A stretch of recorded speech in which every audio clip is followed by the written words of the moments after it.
Bien, buenos días para todos. Vamos a continuar con nuestra serie como en los días de Noé. El día de ayer estuvimos analizando dos puntos importantes, muy significativos en la aplicación hecha por Jesús, porque el mismo Jesús, al hablar de como en los días de Noé, habló de comida y bebida, ¿se acuerdan? Vimos lo importante de ser temperantes. Vemos el por qué no es bueno comer carne, porque comiendo carne y siendo intemperante, pues formamos parte del lado negativo de como en los días de Noé. También vimos que en los días de Noé se casaban y se daban de casamiento. Eso no significa que haya algo malo en el matrimonio, cuando se sigue en lo establecido por Dios. Vimos que hasta el tiempo del fin habrá matrimonios entre adventistas del séptimo día. Algunos de ustedes sonreían plácidamente cuando dije eso. Y bueno, está bien, eso es lo que está escrito. Ahora, también vimos en qué sentido es un problema el matrimonio como en los días de Noé. Cuando Dios no es consultado, cuando nos movemos por sentimientos y emociones y no por principios, cuando no aceptamos el consejo de Dios y los instrumentos de Dios, sino que nos empecinamos en nuestra propia voluntad, cuando nos unimos en yugo desigual o cuando contraemos matrimonios de forma antinatural, como los últimos que vimos el día de ayer. Leo esta declaración, Mensajes para los jóvenes, página 322. Dios ha colocado a los hombres en el mundo y estos tienen el privilegio de comer, beber, comerciar, casarse y darse en matrimonio. No obstante, solo es seguro hacer estas cosas en el temor de Dios. ¿Qué dice la profeta? Esas cosas que son lícitas cuando se hacen en el temor de Dios. Deberíamos vivir en este mundo teniendo en cuenta el mundo eterno.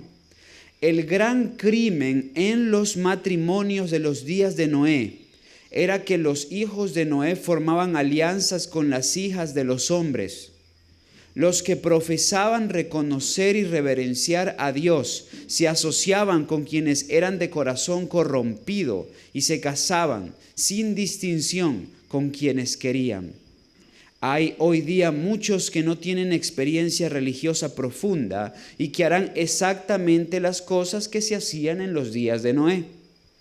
Contraerán matrimonio sin considerar cuidadosamente el asunto ni orar al respecto. Recuerden que la mensajera de Dios dice que ante decisiones como esa hay que orar 4 veces más. Muchos aceptan los votos sagrados con tanta ligereza como si se efectuase una transacción comercial. El amor verdadero no es el motivo de la alianza. Esos son los matrimonios como en los días de Noé. Hoy en día hay gente que se casa por papeles, para que me den tal nacionalidad. Hoy en día hay gente que se casa por mejorar su situación económica o por pasión. Esos son matrimonios como en los días de Noé. Bien, pero hemos de avanzar al punto inicial del tema de esta mañana. Y es que, como dijimos ayer, no solo hay un paralelismo entre los puntos que ya hemos analizado entre los días de Noé y nuestros días, sino que también hay un paralelismo entre algunos elementos muy propios de la vida de Noé y de Noé mismo. Por ejemplo, hay un paralelismo entre el mensaje de Noé y el mensaje del pueblo de Dios en el tiempo del fin. Noten la siguiente declaración de Patriarcas y Profetas, página 81. Patriarcas y Profetas, página 81, nos dice así: 120 años antes del diluvio, el Señor, mediante un santo ángel, comunicó a Noé su propósito y le ordenó que construyese un arca. Noten, ¿cuántos años? 120 años antes del diluvio. Muchas personas al leer Génesis capítulo 6, versículo 3, han dicho que el Señor le redujo la vida al hombre de los 900, 930, 950, 960 años que vivían naturalmente a 120 años, o sea, su promedio de vida. Y no fue así. El Señor no redujo así la vida del hombre. La redujo cuando le dice al hombre, después del diluvio, coma carne. Así se las redujo, para no hacer vidas tan miserables, tan largas. ¿Me hago comprender? Ahora, Dios no fue que cuando dijo 120 años redujo a eso el promedio de vida del hombre. No, cuando Dios dijo 120 años significaba el tiempo exacto desde que Noé recibió el mensaje hasta el día cuando venía la gran hecatombe. ¿Me hago entender? Ok, entonces Dios comunica a Noé del diluvio 120 años antes del diluvio. ¿Y lo hizo a través de qué? ¿A través de qué lo hizo? Mediante un santo ángel. Dios le dio un mensaje angelical a Noé para su tiempo. Como pueblo adventista, nosotros tenemos un mensaje angelical. Sí, un triple mensaje angelical, al cual se le une un cuarto ángel, un cuarto mensaje que junto con el tercer ángel constituyen la amonestación final de Dios para la humanidad. O sea que Noé tenía un mensaje angelical y nosotros también tenemos un mensaje angelical. Él comunicó a Noé el propósito de Dios y le ordenó que construyese un arca. Así que Noé tenía que ser predicador y también tenía que ser ¿qué? Constructor, tenía que trabajar. Pero sigue diciendo, mientras la construía, había de predicar que Dios iba a traer sobre la tierra un diluvio para destruir a los impíos. Había un mensaje de justicia, un mensaje de, oigan, viene destrucción. Pero también era un mensaje que ofrecía una solución. Los que creyesen en el mensaje y se preparasen para este acontecimiento mediante ¿qué? El arrepentimiento y la reforma, mediante el reavivamiento y la reforma, obtendrían perdón y serían salvos. Esa cita de Ellen White describe cabalmente la experiencia de Noé en relación a su mensaje y las funciones de Noé. Noé debía entonces predicar un mensaje que incluía justicia y misericordia. Justicia, sí, el mundo será destruido.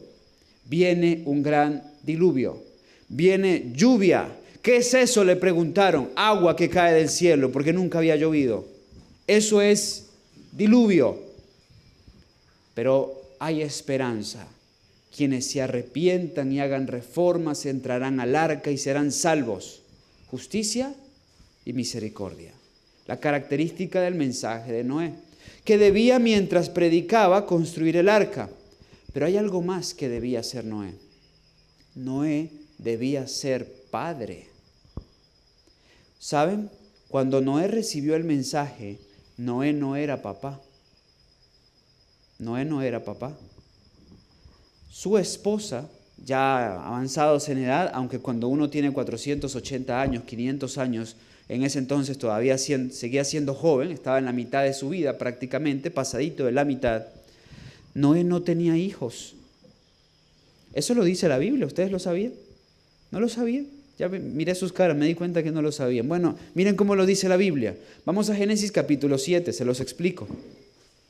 Génesis, en el capítulo número 7. Vamos a leer el versículo 5. Versículo 5 y versículo 6. Vamos a identificar primero en qué año de la vida de Noé fue el diluvio. ¿Ok? ¿En qué año de la vida de Noé? Vamos a hacer un ejercicio matemático sencillo. Génesis 7, versículos 5 y 6. E hizo Noé conforme a todo lo que le mandó Jehová. ¿Y era Noé de cuántos años? De 600 años cuando el diluvio de las aguas vino sobre la tierra.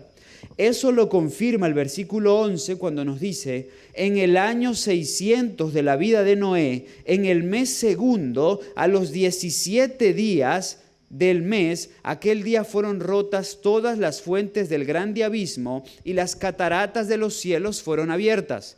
Entonces, ¿en qué año de la vida de Noé fue el diluvio? 600.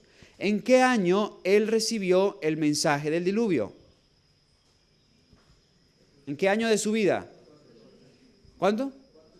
En el año 480, matemática sencilla, 600 menos 120, 480. Es decir, Noé recibió el mensaje del diluvio en el año 480 de su vida. ¿Cuándo le nació a Noé su primer hijo? Bueno, hago la pregunta, ¿quién fue su hijo mayor? ¿Quién fue su hijo mayor? ¿Ah? Vamos al libro de Génesis, capítulo 11, versículo 10. Génesis, capítulo 11, versículo 10. Miren, dice así: estas son las generaciones de Sem, uno de sus hijos. Sem, de edad de 100 años, engendró a Arfaxad 2 años después del diluvio. Es decir, el primer hijo de Sem nació 2 años después del diluvio. ¿En qué año de la vida de Noé? En el año 602. Y Sem tenía 100 años. Si Sem tenía 100 años en el año 602 de la vida de Noé, ¿en qué año nació Sem? En el año 502 de la vida de Noé, 22 años después de que Noé recibió el mensaje. ¿Me hago comprender? Bien, Sem era el mayor. ¿Cómo sé que Sem era el mayor? Pues sencillo. Vamos en nuestras Biblias a Génesis 10, 21. Génesis 10, 21. Nos dice así: también le nacieron hijos a Sem, padre de todos los hijos de Eber y hermano mayor de Jafet. Entonces, Sem era hermano mayor de Jafet y obviamente también era el de Cam, porque Cam era el menor. De hecho, lo confirmamos en Génesis capítulo 9, versículo 24. En Génesis 9:24 dice: y despertó Noé de su vino y supo lo que había hecho con él su hijo, el más joven. Entonces la Biblia es clara en que Sem era el mayor. Sem nació en el año 502 de la vida de Noé. Jafet era el del medio, obviamente nació después del año 502 de la vida de Noé. Y Cam era el menor y obviamente nació después. En otras palabras, los hijos de Noé le nacieron por lo menos 20 años después de que él había recibido el mensaje angelical. ¿Me hago comprender? A eso, por esa razón, ¿sí quedó claro? Por eso le anexo a Noé, aparte de ser evangelista y constructor, padre.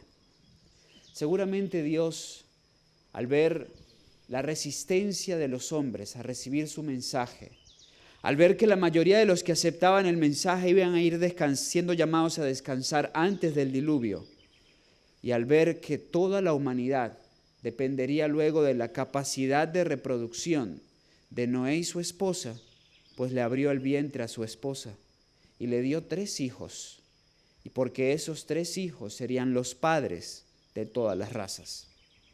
Recuerden que nosotros ciertamente convergemos en Adán y Eva, pero más acá, todos nosotros convergemos en Noé. Todos nosotros llegamos a Noé, porque de una u otra manera, todos nosotros somos hijos o de Sem, o de Cam, o de Jafet. ¿Ok? Todos venimos de allí. Ahora, esto lo expliqué, pues no solamente para que puedan comprender esto, porque es algo que la mayoría de las personas omite, no lo sabe. Noé fue padre después de haber recibido el mensaje, y esa función se la añadió a las otras que ya tenía por realizar. Hablando de las razas, abro un paréntesis. Todos nosotros venimos de alguno de estos 3 hombres. Noé le puso nombre a sus hijos según sus características predominantes, o físicas o morales. Por ejemplo, a Sem, Noé lo llamó Sem porque Sem significa honorable, honrado. Sem era de carácter así, de hecho lo podemos ver en el actuar con su padre después de lo que hizo su hijo menor. Pero también vemos en Sem que le llaman honorable porque de él venía el gran Mesías. Sem es el padre de todos los semitas, donde se encuentran los árabes, los israelitas, los asiáticos y los que llegaron a estas tierras, cruzando por el estrecho al norte de América y que se esparcieron por estas tierras. Los nativos de estas tierras fueron semitas. Ustedes lo pueden confirmar cuando ven la genealogía de Sem a partir del versículo 10 del capítulo 11 de Génesis. Jafet significa de hermoso aspecto, de hermoso parecer, porque físicamente Jafet era muy agradable. Jafet es el padre de los europeos. Cuando ustedes leen la genealogía de Jafet, se dan cuenta que fue el padre de Jabal, que era el padre de los griegos, de Gog, Magog, padre de los ingleses, de los de Gran Bretaña y de todos los europeos en general. Cam, el hijo menor de Noé, con quien Noé tuvo serios problemas.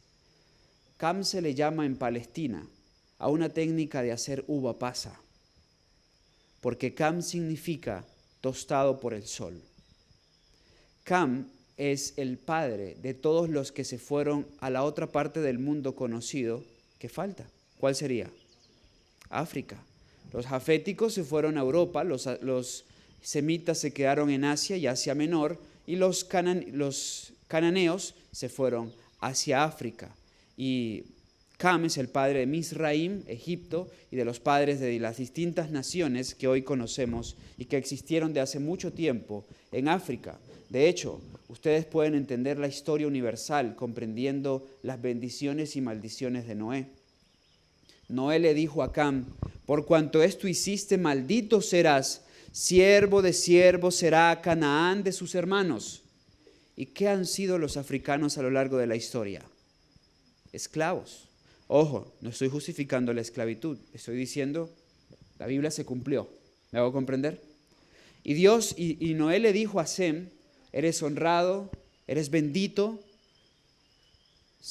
Cam te servirá. Pero le dijo a Jafet: eres bendito, eres honrado, Cam te servirá y tú habitarás en las tiendas de Sem. Lo pueden leer en los últimos versículos de Génesis 9. Y eso se cumplió. A lo largo de la historia, los colonizadores siempre han sido los jaféticos, los europeos, y han habitado en las tierras de los semitas. Y ahí Noé profetizó el descubrimiento de América, la colonización de América y la colonización que han hecho los europeos en distintas partes del mundo. Por eso bien decimos que no hay mejor fuente y fuente más segura de historia que las Sagradas Escrituras. Y cuando se estudia con discernimiento, uno puede comprender todo en relación a la historia.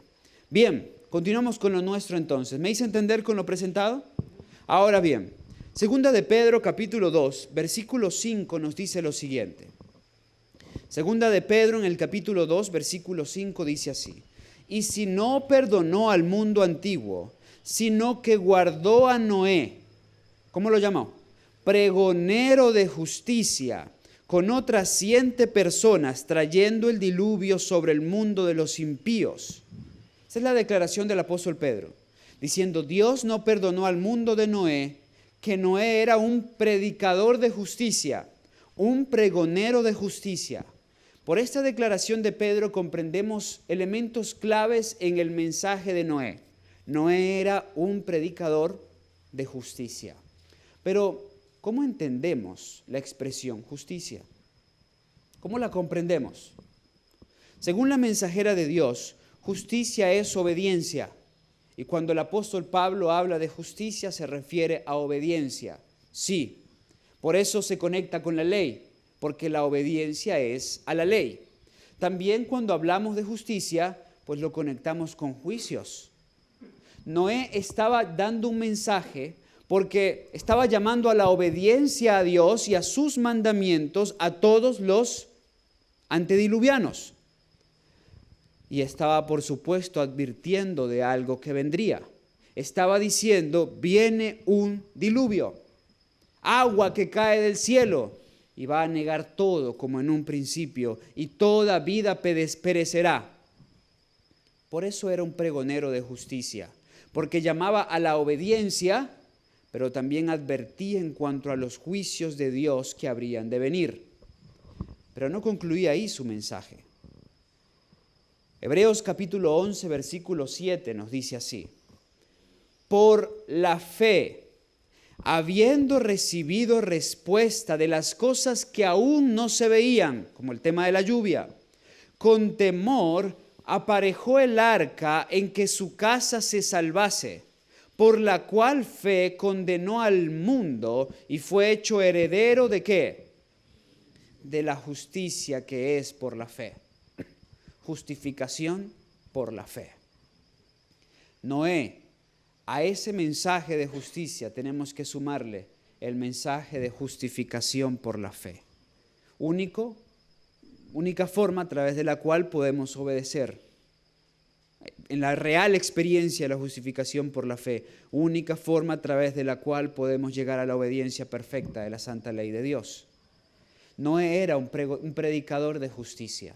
Entonces, recapitulo, hablaba del juicio, hablaba de la necesidad de obedecer a Dios y de volver a respetar, a honrar sus sagrados mandamientos, pero también hablaba de la fe.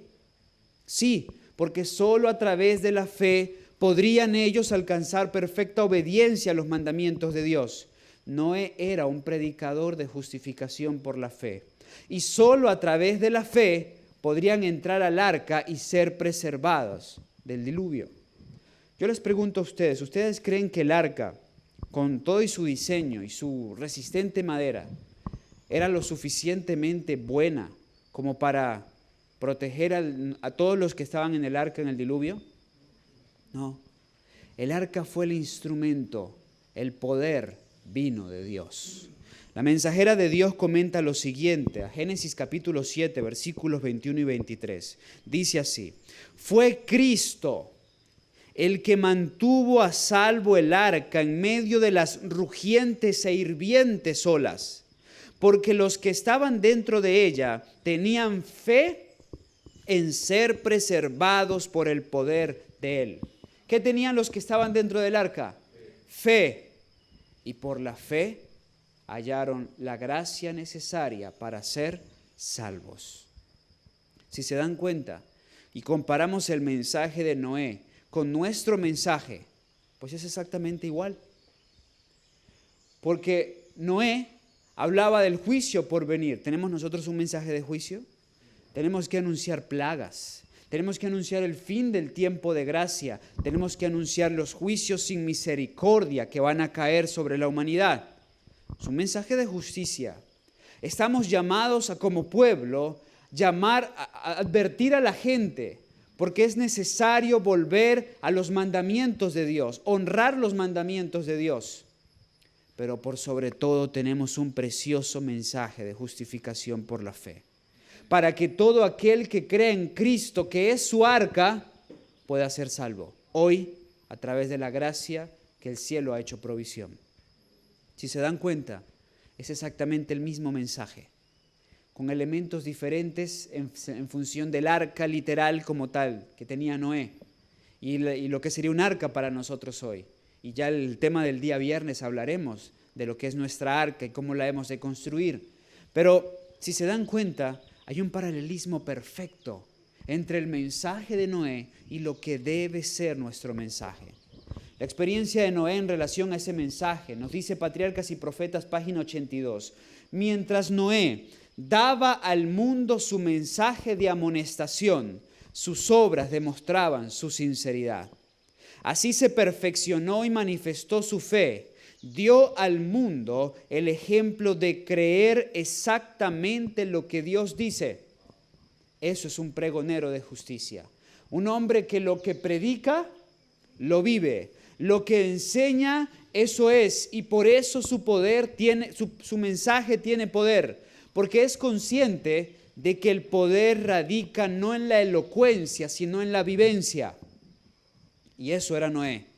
Y por eso cada martillazo en el arca era un testimonio poderoso para el mundo antediluviano. Porque cada acto de Noé era un testimonio poderoso. Eso debe caracterizar a los mensajeros de este tiempo. Piedad, integridad, estricta honradez, veracidad, consecuencia, ser consecuentes. Así deberíamos ser los predicadores de justicia de este tiempo, siendo conscientes que en nuestro mensaje hay un equilibrio, no solo amor, hablando de amor como un sentimiento barato, bajo, como lo sabemos presentar los hombres y como suenan desde el púlpito hoy, porque nuestro mensaje también incluye justicia. Si alguno adora a la bestia y a su imagen y recibe su marca en su frente o en su mano, él también beberá el vino de la ira de Dios, el cual es vaciado puro en el cáliz de su tormento. ¿Eso es justicia? Ahí hay justicia. Justicia y misericordia. Misericordia y justicia. Muchos no aprecian la misericordia porque no han visto la justicia del mensaje. Y como no han visto la justicia del mensaje, pues ¿para qué la misericordia? No la necesitan. Muchos se han hecho daño con la justicia porque no han visto la misericordia. Cuando separamos lo que Dios unió, hacemos daño. Noé no lo separó. Su mensaje fue íntegro, certero, equilibrado. Por eso no hizo daño, constituyó, ayudó a salvar. En cuanto al mensaje de juicio, Patriarcas y Profetas, página 85, nos dice así: a medida que transcurría el tiempo, sin ningún cambio visible en la naturaleza, los hombres cuyo corazón a veces había temblado de temor comenzaron a tranquilizarse. Si los antediluvianos hubiesen creído la advertencia y se hubiesen arrepentido de sus obras impías, el Señor habría desistido de su ira, como lo hizo más tarde con Nínive. Pero con su obstinada resistencia a los reproches de la conciencia y a las advertencias del profeta de Dios, aquella generación llenó la copa de su iniquidad y maduró para la destrucción. Patriarcas y Profetas, página 80. La impiedad de los hombres fue manifiesta y osada. La justicia fue pisoteada en el polvo y las lamentaciones de los oprimidos ascendieron hasta el cielo. ¿Qué fue pisado en los días de Noé? La justicia de Dios, la ley de Dios. ¿Pasa eso hoy? Ocurre hoy. Y es interesante, hay un paralelismo entonces entre nuestro mensaje y el mensaje de Noé. Pero ¿saben qué es más interesante? Que hay un paralelismo entre las respuestas al mensaje de Noé y lo que la profeta dice que serán las respuestas al mensaje de los fieles mensajeros de estos días. Nos dice así: a medida que el pecado se generalizaba, les parecía cada vez menos grave y terminaron por declarar que la ley divina ya no estaba en vigor. ¿Ustedes han escuchado eso hoy? ¿Cuántas iglesias hoy dicen esto? Que la ley divina ya no está en vigor. Eso no es nuevo. Eso lo dijeron los antediluvianos. Y nos debería confirmar en el tiempo en el que vivimos, que era contrario al carácter de Dios castigar la transgresión, y negaron que sus juicios se harían sentir en la tierra. ¿Qué hizo la gente? Rechazó el mensaje de Noé con racionamientos vanos que desconocían el carácter de Dios porque malinterpretaron el carácter de Dios. Pero no solamente eso ocurrió. Conflicto de los siglos, capítulo 28, ya hablando de nuestros días, dice lo siguiente: a los peligros ya enumerados se une el que se corre al no reconocer plenamente la justicia de Dios, como pasó en esos días. La tendencia del púlpito moderno, del púlpito de hoy, del que actualmente tenemos en todas las iglesias, consiste en hacer separación entre la justicia divina y la misericordia divina, en rebajar la misericordia al nivel de un sentimiento en lugar de elevarla a la altura de un principio. El nuevo prisma teológico, en otras palabras diríamos, el nuevo orden teológico o la nueva teología separa lo que Dios unió. Eso ocurre hoy, ocurría en los días de Noé. Se separa la justicia de la misericordia y se hace daño. Y eso, hermanos, es algo que nosotros tenemos que considerar no solo como predicadores. Nuestros hijos tienen que ser fundados en el amor de Dios, y el amor de Dios es justicia y misericordia. Nuestros jóvenes deben ser formados en el amor de Dios con equilibrio, y eso es en justicia y en misericordia. Y a nivel de administración, como fundación, como institución, como escuela, debemos estar fundados en el amor de Dios, y hay justicia y misericordia. En el equilibrio de Dios alcanzamos bendición y somos resguardados. Si separamos lo que Dios unió, nos hacemos daño, les hacemos daño a nuestros hijos, les hacemos daño a nuestros jóvenes y les hacemos daño a la institución. Pero ellos no solamente refutaron el mensaje de Noé y lo contradijeron, también se burlaron del mensajero. Patriarcas y Profetas, página 83, nos dice así: no fueron las multitudes o las mayorías los que se colocaron de parte de lo justo. El mundo se puso contra la justicia y las leyes de Dios, y Noé fue considerado como un ¿qué? Como un fanático. Satanás, al tentar a Eva que desobedeciese a Dios, le dijo: no moriréis.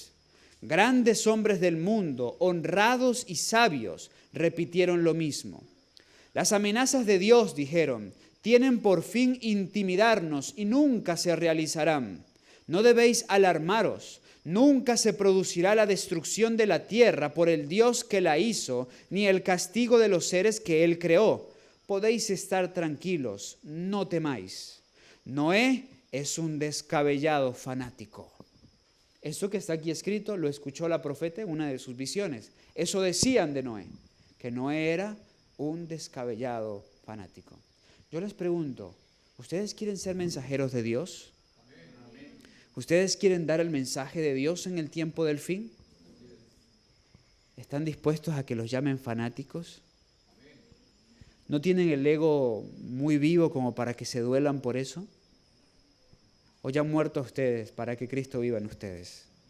Porque el resultado es seguro. A Noé le llamaron fanático descabellado. Pues a nosotros sin duda nos llamarán de la misma manera. Y nos van a comparar sin duda con quienes sí son fanáticos descabellados, porque déjenme decirles que dentro del adventismo, sí hay fanáticos descabellados. ¿Ok?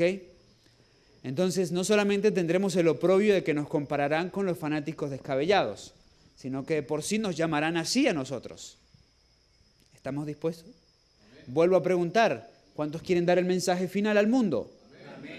Sigue diciendo, el mundo se reía de la locura del iluso anciano, se burlaban de él. En vez de humillar sus corazones ante Dios, persistieron en su desobediencia a la impiedad, como si Dios no les hubiese hablado por medio de su siervo. Se burlaban de Noé, se burlarán de nosotros. Comentario bíblico adventista, escrito por Ellen White, dice así: se corrompieron en su imaginación, hablando del mundo antediluviano aún, porque dejaron a Dios fuera de sus planes y consejos. Eran sabios para hacer lo que Dios nunca les había dicho que hicieran, sabios para hacer el mal. Usaron el tiempo de gracia otorgado tan misericordiosamente en ridiculizar a Noé. Lo caricaturizaron y lo criticaron. ¿Saben qué es eso? ¿Qué es esto? ¿Qué es caricaturizar? Una caricatura es una imagen burlesca, por lo general burlesca. Lo caricaturizaron y lo criticaron. Se rieron de él a causa de su singular fervor y el intenso sentimiento en lo que se refería a los juicios de Dios, acerca de los cuales predicaba que se cumplirían con seguridad. Ellos hablaban de la ciencia y de las leyes que regían la naturaleza y se burlaban de las palabras de Noé, llamándolo como loco fanático. Así le llamaron. Utilizaban la ciencia, la utilizan en contra de nosotros. Utilizaban el razonamiento incrédulo, lo utilizan y lo utilizarán en contra de nosotros. Hay similitudes en cuanto a la respuesta al mensaje de Noé y la respuesta a nuestro mensaje. Lo confirmamos con la siguiente declaración. Conflicto de los siglos, capítulo 39. Hasta ahora se ha solido considerar a los predicadores de las verdades del mensaje del tercer ángel como meros alarmistas. Sus predicciones de que la intolerancia religiosa adquirirá dominio en los Estados Unidos de Norteamérica, de que la Iglesia y el Estado se unirán en ese país para conseguir a los observadores de los mandamientos, para perseguir a los observadores de los mandamientos de Dios, han sido declaradas absurdas y sin fundamento. Pero dice, Signs of the Times, 1 de abril de 1886, no todos los hombres de esa generación eran paganos idólatras, en el más amplio sentido de la palabra, muchos tenían conocimiento de Dios y de su ley. Pero no solo rechazaron el mensaje del fiel predicador de justicia, sino que utilizaron su influencia para evitar que otros obedecieran a Dios. A todos les llega el día de prueba y de decisión. Esa generación tuvo su día de oportunidad y privilegio mientras Noé hacía resonar la nota de advertencia acerca de la destrucción venidera. Pero cedieron sus mentes al control de Satanás antes que al de Dios, y él los engañó como hizo con nuestros primeros padres. Les presentó oscuridad y falsedad en lugar de luz y verdad, y ellos prefirieron su sofistería y mentiras, porque les resultaba aceptables al estar en armonía con sus vidas corruptas, mientras que la verdad que podía haberlos salvado fue rechazada como un error. Lo mismo de esos días ocurre y ocurrirá hoy.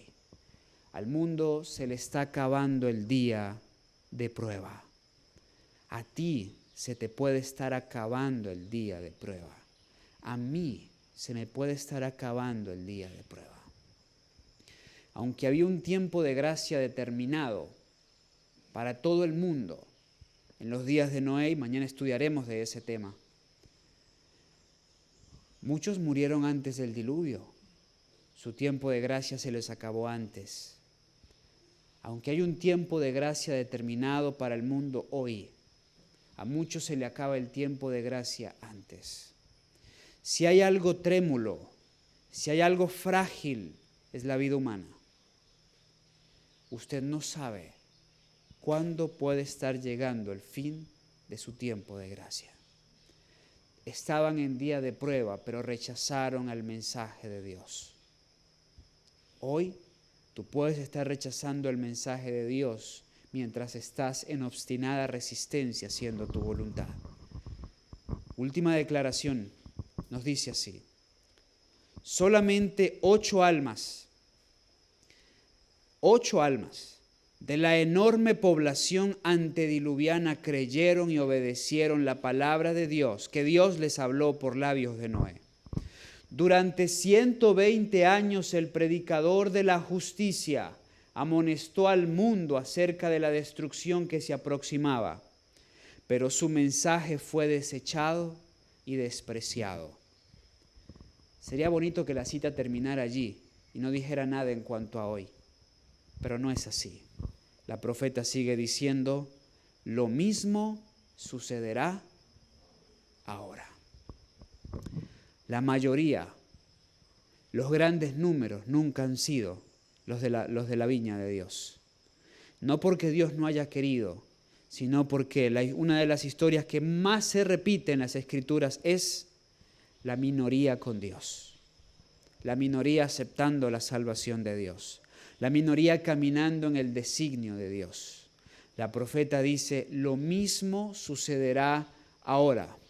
Pocos, muy pocos recibirán el mensaje del predicador de la justicia. Esto es un mensaje incómodo para muchos en nuestro pueblo porque decimos somos más de 20 millones. Y si le sumamos a esos, a los que se convertirán a la hora undécima, vemos millones y millones. La realidad es que por lo general somos muy pocos. No sé cuántos eran el número de habitantes en los días de Noé.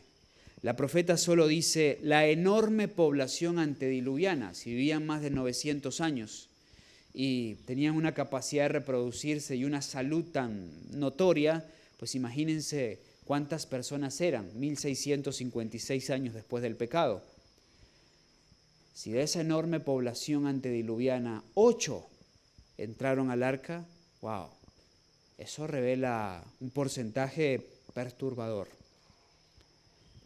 Pero está escrito, lo mismo sucederá ahora.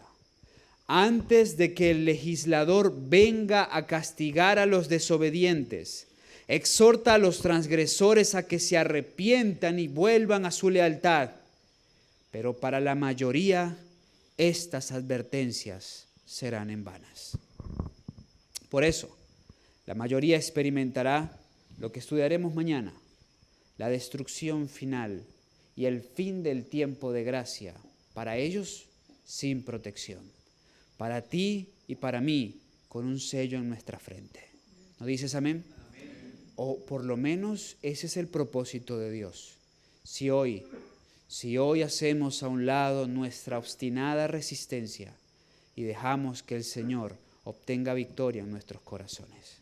Mañana estaremos analizando el tema de la destrucción final y les sorprenderá entender un poco en cuanto a cómo era el mundo en los días de Noé y por qué fue que tan rápido se anegó en agua. También verán por qué en el mundo, en ese entonces no habían estaciones, pero después del diluvio quedaron 4 estaciones. ¿Qué pasó con la tierra después del diluvio que trajo las estaciones? ¿Y por qué si no habían diferentes continentes antes del diluvio, sino una sola masa continental, hoy tenemos distintos continentes? Mañana analizaremos qué cambio sufrió el globo terráqueo con el diluvio, pero analizaremos también el paralelismo entre la destrucción en los días de Noé y la destrucción en nuestros días, para finalmente concluir viendo el paralelismo entre el fin del tiempo de gracia en los días de Noé y el fin del tiempo de gracia en nuestros días. Por lo pronto, chicos, hermanos, hoy es día de salvación. Hoy es día de tomar decisiones porque hay puertas que se están cerrando y hay una gran puerta que se cierra pronto. Pero el Señor ha hecho abundante provisión para nosotros y hoy nos llama a abandonar nuestra obstinada resistencia y a entregar todo a Él, porque solo cuando Él tenga todo de nosotros, nosotros podremos tener todo de Él como lo tuvo Noé. Esa es mi oración a esta hora y esa es mi invitación. Que el Señor les bendiga.